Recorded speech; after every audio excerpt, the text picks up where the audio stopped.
Marc Mondésir, bonsoir. Bonsoir. Do you know the meaning of your name in French? Of course I do. Of course. Does it help you? Does it help you with the girls? It has. Not all the time, but it has. Yes, Yes, Gary. My parents are from a Caribbean island called St. Lucia. You call it Saint Lucie? Saint Lucie, yeah. Yes. Yeah. But my parents moved to London, to the UK in 1960, and we were all born in London. So our parents didn't teach us how to speak patois. So if they taught us to speak patois, then we would have some understanding of French. So they didn't teach us to speak patois, but we know that Mondésir means my desire, my wish. So I know it's easy, but what was your desire for the music at the beginning, when you start music? I was always into music from as far back as I remember. Way before I even knew what being a musician was. I heard a rhythm or I heard a harmony, and I was captured by that from a very, very, very young age. Before I could even walk or be aware of anything else, I heard music, and so I tell people that music chose me. I didn't choose music. And even your instrument? Yeah, I played the drums by accident. I was at school and the teacher was looking for somebody to play drums, and I was the only one in my class who could naturally play a rhythm without having to practice it first. I just picked up the sticks and I played, and that's how I started. Yes, we can see you on stage.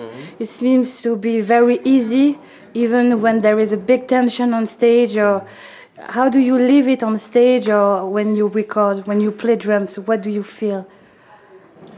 The best situation to be in is to feel free. Is to feel that the music, that it's like surfing. If you're surfing on a wave and you catch the wave at the right point, and the wave carries you, and you're at the mercy of the wave. It's the same with music. If you're at that right spot, then whatever you play is dictated by what's happening around you.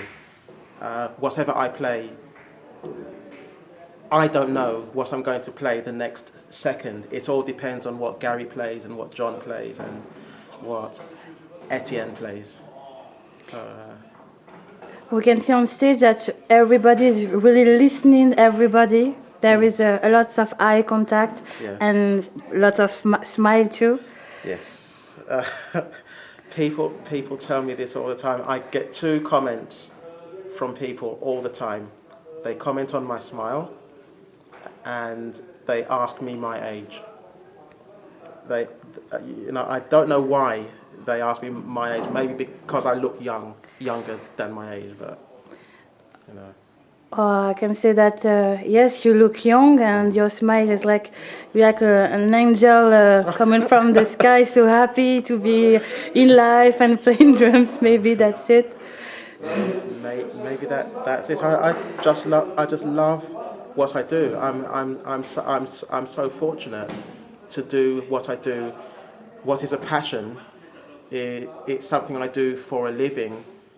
So I look forward to working, because the work is like play, and it depends on who you play with. Sometimes it's great fun. Sometimes it's good. It's always good. It's always fun. But in a situation like this, a unique situation like the Fourth Dimension Band, it's a sublime experience. As I understand you, you really play with feelings and heart. So do you have partitions with this repertoire, or you play really all by what you hear? Partition. What? Paper, write. No. Everything I play with John. He sends music by MP3, and also we play some of his older music. So I have a lot of his albums, and so I've always been familiar with his music and his style. Plus my memory for song form and my memory for rhythm in particular, and harmony as well, is very good. So as soon as I learn something, I know it. So we haven't played in 2 years.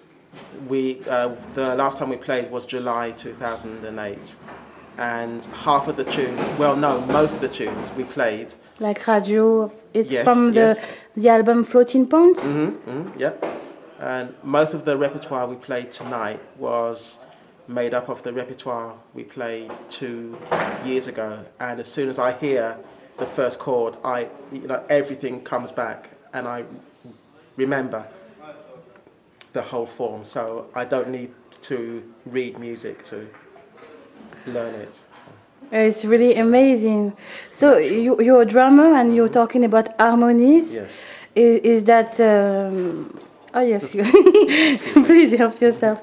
So you learn harmony too, as a drummer, or what's something interests you in particular? On the technical side of things, I'm learning harmony. I'm teaching myself to be familiar with the keyboard or the guitar to help my writing, because I compose music, but for me it's a slower process because I don't play melodic harmonic instruments, so I put everything down on a sequencer. But I would like to be able to play the keyboard, and as soon as I hear something, just know where to put my fingers.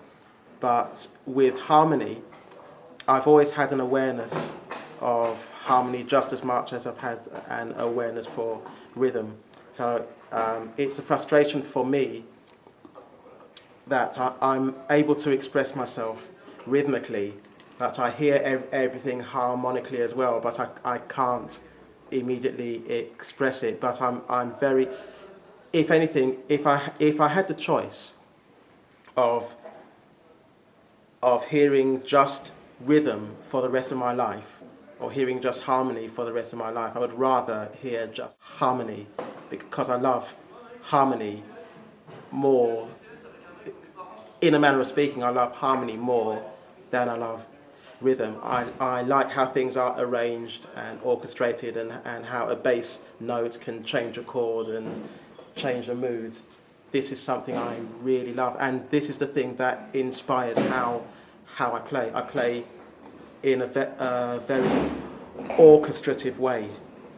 So, yeah. Before ending, it is easy to work with John McLaughlin and to play his music? Yes, yeah, well, I've been, the best way to say is to describe it is that I believe I've been very blessed in that, have you heard the expression, the power of manifestation? No, never. Okay, where the theory is if you focus on something long enough and intense enough, positively or negatively, eventually it materializes, it happens. So I'm a great believer in that, because I can tell you so many stories in my life of how things have materialized as a result of me having it in my mind on a near constant basis, and then all of a sudden it shows up.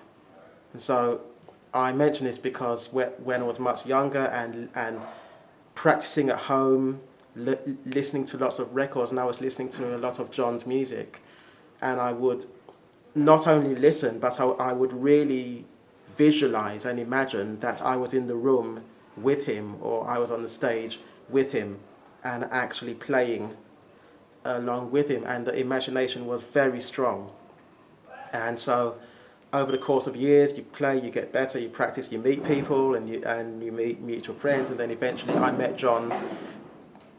I first met John backstage in 1985, very briefly, as a fan. Got him to sign a couple of my albums in 1985. I was 20 or 21, 20. And then we met when Treelock Gertu was playing with John, and a mutual friend of Treelock, a great tabla player and producer called Talvin Singh.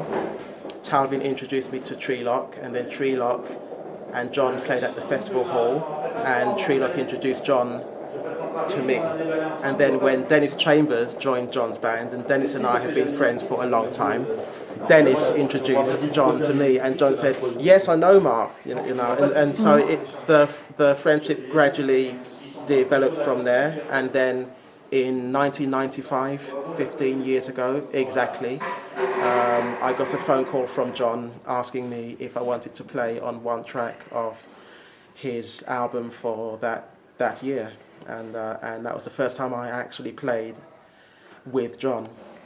And then a few years later, in 2006, Gary and myself and my brother Michael, we played in Reunion Island. À La Réunion? Yes, that's right. And then not too long after that, recorded Industrial Zen with Hadrian, and so my friendship with John has developed over the years, and then once we started to play together, we became more familiar, and now we have a friendship. I consider John a friend. He was a big inspiration on me musically, but it's something else to know John the person. And he's very easygoing as a band leader. He knows exactly what he wants. He isn't afraid to express what he wants, and it's all about the music. And we hang out. We have a laugh. He's a very funny guy too. We have a lot of fun.